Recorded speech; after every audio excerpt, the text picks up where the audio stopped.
Welcome friends. आइए एक बार फिर से हम लोग बीएड इंट्रेंस एग्ज़ाम, लेखपाल, यूपीएसआई जैसे महत्वपूर्ण एग्ज़ाम के लिए 40 प्रश्नों का व्याख्या सहित हम लोग अध्ययन करने चलते हैं, जो हिंदी सब्जेक्ट से संबंधित हैं। सामान्य हिंदी से प्रश्न अनिवार्यतः आते हैं और काफ़ी महत्वपूर्ण आते हैं। इन्हीं को हम लोग यहाँ पे देखने का प्रयास करने चल रहे हैं। पहला प्रश्न है कि हिंदी को राजभाषा के रूप में कब अपनाया गया था। तो हिंदी को राजभाषा के रूप में कब अपनाया गया था? विकल्प है 1947, 49, 50 और 75।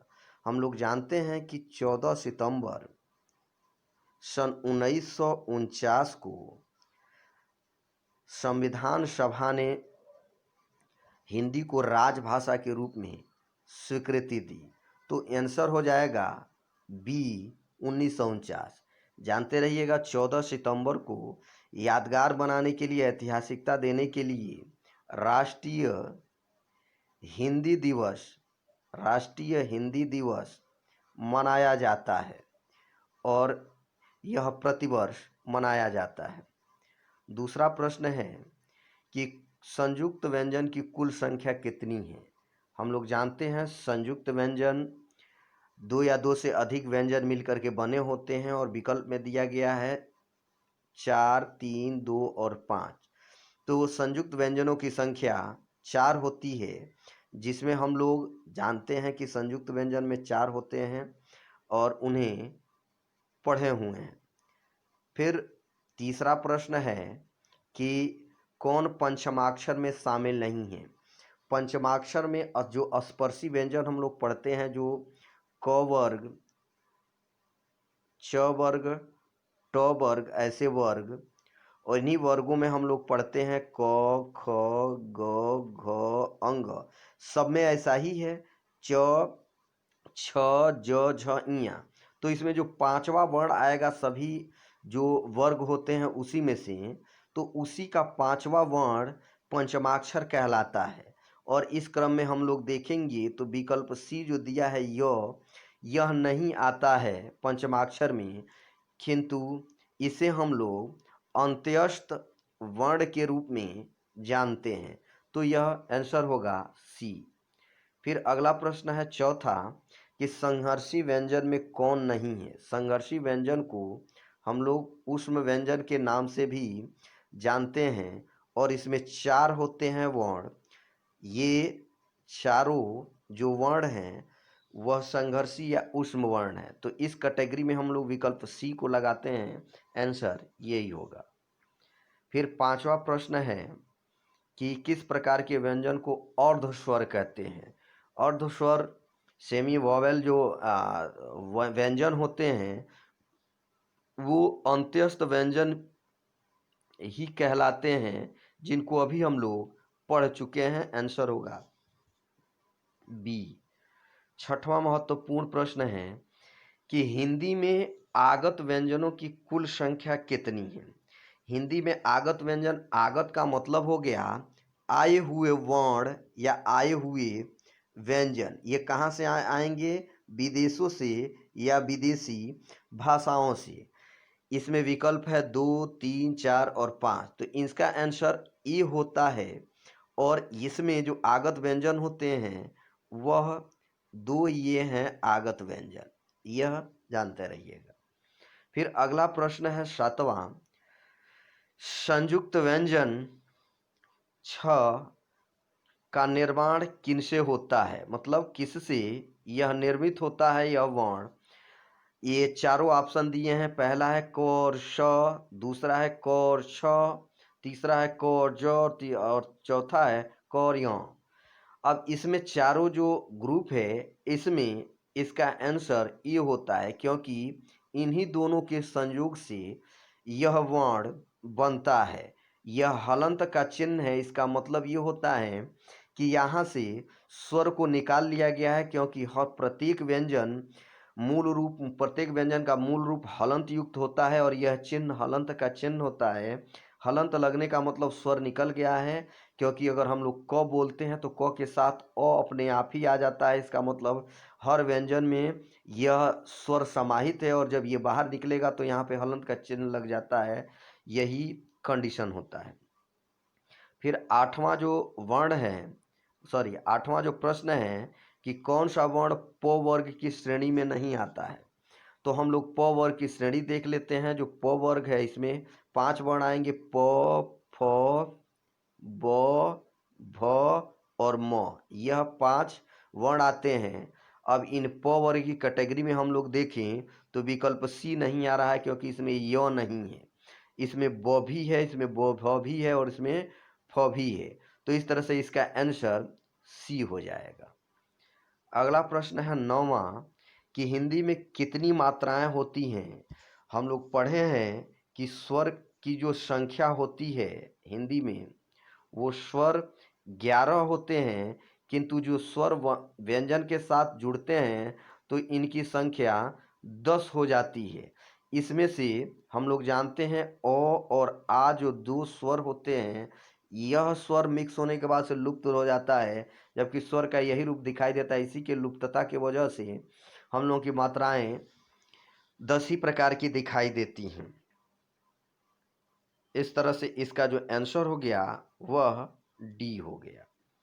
10वां प्रश्न है कि देवनागरी लिपि में सबसे पहले निम्न में से किसे लिपिबद्ध मतलब किसे लिखा गया था। तो जानते रहिएगा देवनागरी लिपि में किसको लिपिबद्ध किया गया था। पहला है प्राकृत, दूसरा है संस्कृत, तीसरा पाली और चौथा विकल्प है इनमें से कोई नहीं। इसका आंसर बी हो गया, संस्कृत। क्योंकि नागरी लिपि का पहले जो देवनागरी लिपि है उसका पूर्व नाम नागरी लिपि था। देवनागरी लिपि का पूर्व नाम नागरी लिपि था और इसका जन्म गुजरात में हुआ था। गुजरात के नागर ब्राह्मणों के द्वारा हुआ था, इसीलिए इसका नागरी लिपि नामकरण पड़ा गुजरात के नागर ब्राह्मणों के कारण। चूंकि इस नागरी लिपि के अस्तित्व में आने के बाद से पहली बार इस लिपि में जिस भाषा को लिपिबद्ध किया गया वो संस्कृत थी और संस्कृत भाषा को हम लोग देव भाषा भी कहते हैं। इसीलिए इसके पहली बार लिपिबद्ध होने के कारण, इसके प्रभाव के कारण नागरी लिपि का पूरा नाम देवनागरी लिपि हो गया। इसको हम लोग बहुत बढ़िया से पूर्व के वीडियो में अपने पढ़े हुए हैं। अगला प्रश्न है 11वां कि निम्न में से कौन भिन्न है। ए है कोलकाता, बी है मक्सर, सी है रोना और डी है हिंद महासागर।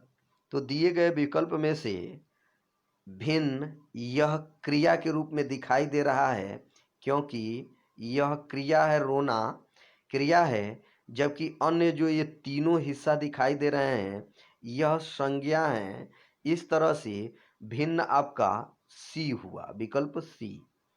फिर 12वां प्रश्न है कि किसमें द्वंद्व समास नहीं है। द्वंद्व समास में अनिवार्य रूप से माना जाता है कि हलंत का चिन्ह होता है, किंतु हलंत का नहीं, योजक चिन्ह होता है, किंतु कई जगह पे यह चिन्ह नहीं भी होता है। साथ ही साथ उसमें अपोजिट का संबंध होता है। इसी आधार पर इसको हम लोग चेक करने का प्रयास करेंगे। दिन और रात पहला विकल्प सही है, द्वंद्व समास है। राजा और रानी हलंत योजक चिन्ह दोनों में है और एक दूसरे के अपोजिट भी हैं। धूप और छाव यह भी एक दूसरे के अपोजिट है, योजक चिन्ह भी है। धीरे धीरे, यह धीरे धीरे में योजक चिन्ह तो है किंतु यह एक दूसरे के अपोजिट नहीं है, इसलिए यह द्वंद्व समास नहीं हो सकता। इसलिए आपका आंसर विकल्प डी होगा। फिर 13वां प्रश्न है कि छंद में प्रथम गण का सूत्र संकेत क्या है। प्रथम गण हम लोग जानते हैं कि जो गणों की संख्या होती है वो 8 है और सूत्र जो होता है य माता राज भान सलगा होता है। यह माता राज भान सलगा होता है, ग है लास्ट में, ये ग है। तो इस तरह से ये कंडीशन है। गणों की जो संख्या है 8 है और उसमें से जो अभी देखे हैं यह एक मिनट ठीक से बनाते हैं। जो सूत्र है वो है य माता राज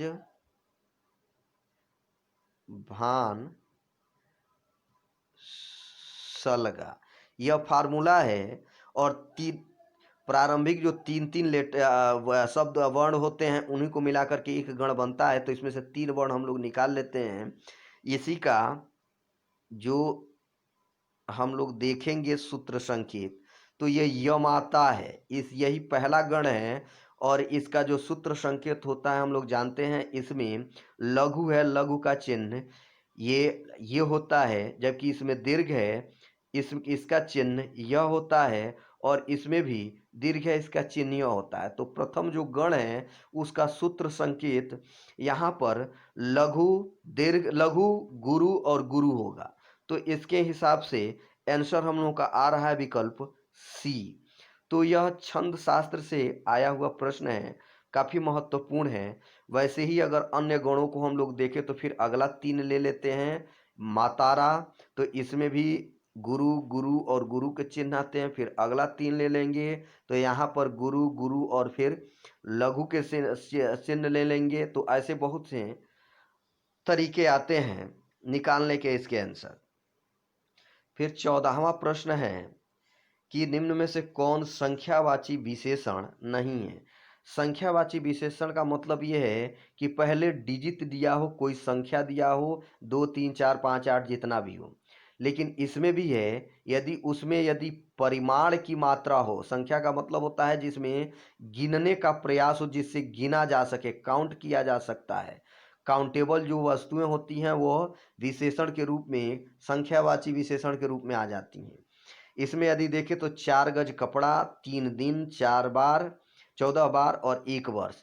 इसमें काउंट, वर्ष को भी काउंट किया जा सकता है, बार को भी, आवृत्ति को भी, 1 2 3 4 बार 24वें काउंट होता है। 3 दिन, दिन को भी काउंट किया जा सकता है। कपड़ा यहाँ पे है, कपड़े को 4 गज है तो कपड़े को काउंट नहीं किया जा सकता है, कपड़े को मापा जा सकता है, या नाप तौल का विषय है। और नाप तौल का मतलब ही होता है परिमाण। तो अर्थात यहाँ पर जो विकल्प ये है, वह विकल्प ए यहाँ पर यह संख्यावाची नहीं बल्कि यह परिमाणवाची विशेषण का उदाहरण है। तो इसका आंसर ए हो जाएगा। फिर 15वां प्रश्न है, निम्न वाक्य में अनुपयोगी शब्द ज्ञात कीजिए। कुत्ता बार बार दहाड़ रहा है। ऑप्शन है कुत्ता बार बार दहाड़, और फिर है रहा है। हम लोग जानते हैं कि कुत्ता दहाड़ता नहीं है, कुत्ता बार्किंग करता है, यानी भौंकता है। इसलिए यह शब्द यहाँ पर उपयोगी नहीं है, यहाँ पर भौंकता शब्द ही उपयोगी होना चाहिए। इस तरह से इसका भी आंसर विकल्प सी होगा। फिर अगला 16वां प्रश्न है कि श्याम धीरे धीरे चलता है, यह वाक्य है। इसमें पूछा जा रहा है धीरे धीरे शब्द क्या है। क्रिया, क्रिया विशेषण, विशेषण या संज्ञा। हम लोग जानते हैं कि यह धीरे धीरे जो शब्द है वो विशेषता किसी बता रहा है, इस क्रिया की। और जो शब्द क्रिया की विशेषता बताते हैं उन्हें हम लोग क्रिया विशेषण कहते हैं। इसलिए इसका जो आंसर है वह क्रिया विशेषण हो जाएगा।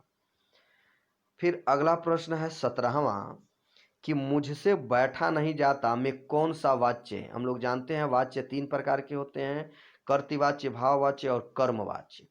तो इसमें जब भाव प्रधान वाक्य, जो वाक्य भाव प्रधान होता है उसे हम लोग भाववाच्य, और जो कर्म प्रधान होता है उसे कर्म प्रधान वाक्य, और जो कर्तृ प्रधान या जिस पे एम्फेसाइज किया जाता है, प्रभाव डाला जाता है, कर्ता के ऊपर, कर्ता के ऊपर बल लगाया जाता है, उसे कर्तृवाच्य कहते हैं। तो इस तरह से इसमें बैठा नहीं जाता एक भाव का विषय है, तो इसका भी आंसर बी हो जाएगा। फिर 18वां प्रश्न है कि राम श्याम के बीच का चिन्ह, ये जिन चिन्ह दिखाई दे रहा है यहाँ पर इस रूप में चिन्ह, इसी का पूछा जाए इस चिन्ह को क्या कहते हैं। उद्धरण चिन्ह, विराम चिन्ह, विस्मय चिन्ह या योजक चिन्ह। उद्धरण चिन्ह होता है जब दोनों साइड में ऐसे ऊपर की तरफ का लगाया जाता है। विराम का मतलब होता है साइड नीचे की तरफ लगाया जाता है। विस्मय का मतलब विस्मय चिन्ह ये होता है। योजक चिन्ह ये है, अर्थात इसका जो आंसर है वो विकल्प डी हो जाएगा। फिर 19वां प्रश्न है कि हिंदी में कुल वर्णों की संख्या कितनी है। विकल्प है 47, 49, 51 और 52। तो हम लोग पढ़े हैं कि हिंदी में कुल वर्णों की संख्या मूल रूप से 52 ही होती है। 20वां प्रश्न है गेहूं का तत्सम रूप कौन सा है। तत्सम रूप शुद्ध संस्कृत के रूप होते हैं और इस क्रम में अगर देखें गोहूं, गोधुम, गेहुआ और गरहूं में गोधुम इसका शुद्ध आंसर हो गया। फिर ये है 21वां प्रश्न बुढ़ापा शब्द में कौन सी संज्ञा है। यह भी बुढ़ापा भी एक भाव में आता है, एक तरह से कहा जाए फीलिंग से है, तो इसमें भी आंसर भाववाचक ही होगा। जातिवाचक किसी जाति का बोध कराता है, व्यक्तिवाचक इंडिविजुअली होता है, ये तो होगा नहीं, तो आंसर आपका ये होगा। 22वां प्रश्न है कि उल्लास का संधि विच्छेद कौन सा है। अति महत्वपूर्ण प्रश्न है। उल प्लस लास, उल प्लस आस, उत प्लस उल प्लस लास। तो इसका जो आंसर होता है विकल्प डी होता है और यह भी अति महत्वपूर्ण है, जानते रहिएगा। 23वां प्रश्न है कि चौराहा में कौन सा समास है। यह चौराहा में कौन सा समास है। चूंकि शब्द के पहले यदि कोई संख्या है या कोई शब्द संख्यावाची शब्द है तो वह जो समास होता है वह द्विगु समास कहलाता है। तो इस हिसाब से चौराहा मतलब चार राहों की बात हो रही है, तो इस तरह से 4 डिजिट है, तो आंसर आपका यह द्विगु समास हो जाएगा, ये जानते रहिएगा। अगला है 24वां प्रश्न कि निर्वेद किसका अस्थाई भाव है। रसों से प्रश्न है। हास्य रस, वीर रस, विभत्स रस, भयानक रस। तो निर्वेद की बात करें तो इसमें कोई ऑप्शन नहीं है, ऑप्शन नहीं दिया गया है, क्योंकि निर्वेद का जो अगर हम लोग कहें यहाँ पर विकल्प डी, तो यह शांत रस का आपका जो अस्थाई भाव है वह निर्वेद होता है। तो इसका ऑप्शन यहाँ पर नहीं था, यहाँ पर शांत रस होना चाहिए था ऑप्शन में। अगला प्रश्न है कि 25वां खिचड़ी पकाना मुहावरे का अर्थ है। भोजन पकाना, किसी के लिए खिचड़ी बनाना, पकाना, किसी षड्यंत्र की तैयारी करना या उपरोक्त सभी। तो खिचड़ी पकाने का आंसर होगा सी, किसी के बारे में अनिष्ट करने के लिए कोई षड्यंत्र करना खिचड़ी पकाने का संदर्भ में लिया जाता है। 26वां प्रश्न है निरामिष किसका विलोम शब्द है। निरामिष कठोर, शाकाहारी, सामिष और निर्जर। तो इसमें सामिष होता है। निरामिष का मतलब होता है कि जो शाकाहारी हो, जो मांस का सेवन न करता हो, और सामिष का मतलब होता है कि जो मांसाहारी हो। तो मांसाहारी को हम लोग सामिष और शाकाहारी को निरामिष कहते हैं। अगला प्रश्न है शुद्ध वर्तनी वाला शब्द कौन सा है। ए ज्योत्सना, ये देख लीजिएगा ठीक से, इसमें आंसर आपका विकल्प संख्या डी होगा। 27वां जो प्रश्न था, 28वां जो प्रश्न है, इसमें हम लोग देख रहे हैं हिंदी गद्य के जनक कौन थे। महावीर प्रसाद द्विवेदी, मुंशी प्रेमचंद, हरिश्चंद्र, भारतेंदु हरिश्चंद्र और अमीर खुसरो। तो महावीर प्रसाद जो द्विवेदी थे, इन्होंने सरस्वती पत्रिका का संपादन किया था। मुंशी प्रेमचंद्र सुप्रसिद्ध उपन्यासकार थे।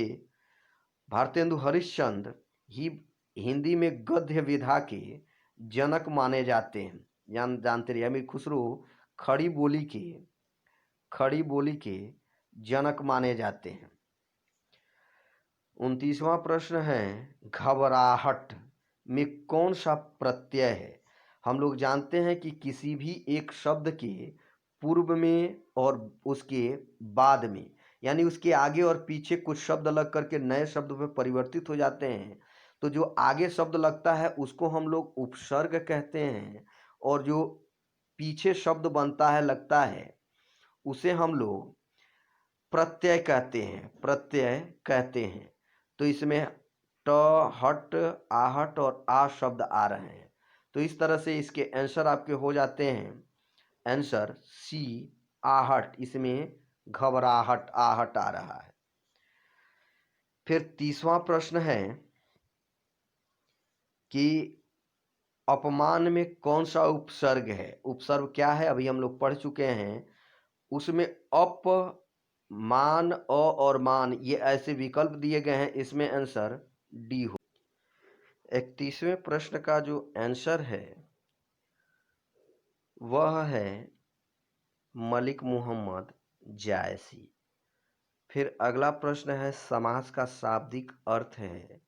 तो समाज का जो शाब्दिक अर्थ होता है वो क्या होता है, संक्षेप करना या उसको किसी भी विस्तृत शब्द को छोटा करना। तो इसका आंसर हो जाएगा आपका संक्षेप।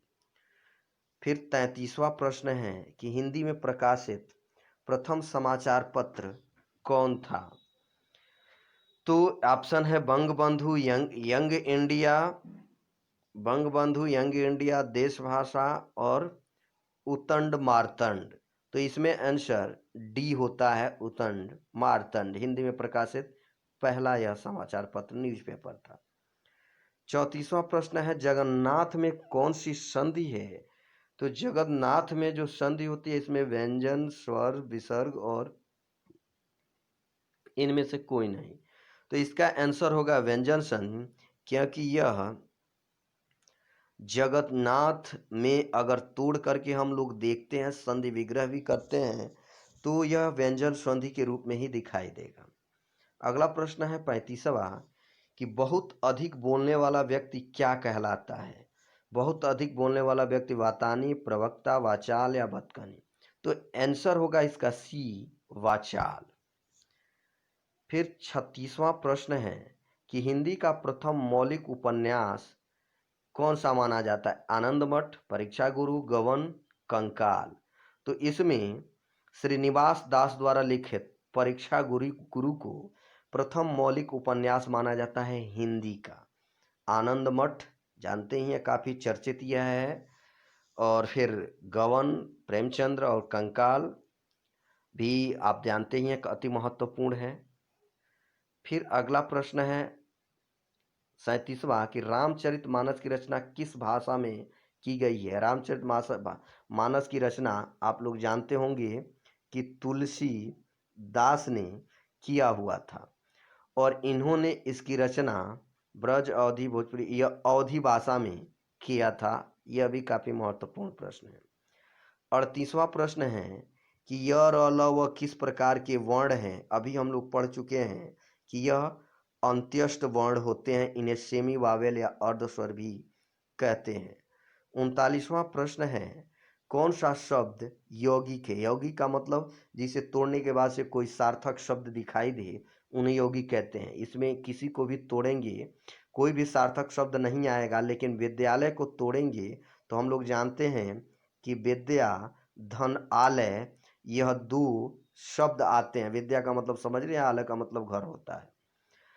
जो 40वां प्रश्न है और अंतिम प्रश्न वह है कि इसका दूसरा नाम पिंगल है। पिंगल, तो पिंगल रस, चरण, विशेषण और छंद। छंद का दूसरा नाम पिंगल होता है क्योंकि पिंगल शास्त्र में ही पिंगल शास्त्र नामक ग्रंथ की जो रचना की गई थी उसमें छंद का वर्णन प्रारंभ में बहुत बृहद तरह के बृहद रूप में है, इसलिए इसे पिंगल भी कहा जाता है। इस तरह से फ्रेंड्स यह 40 प्रश्नों की श्रृंखला पूरी होती है। बने रहिए हमारे चैनल के साथ।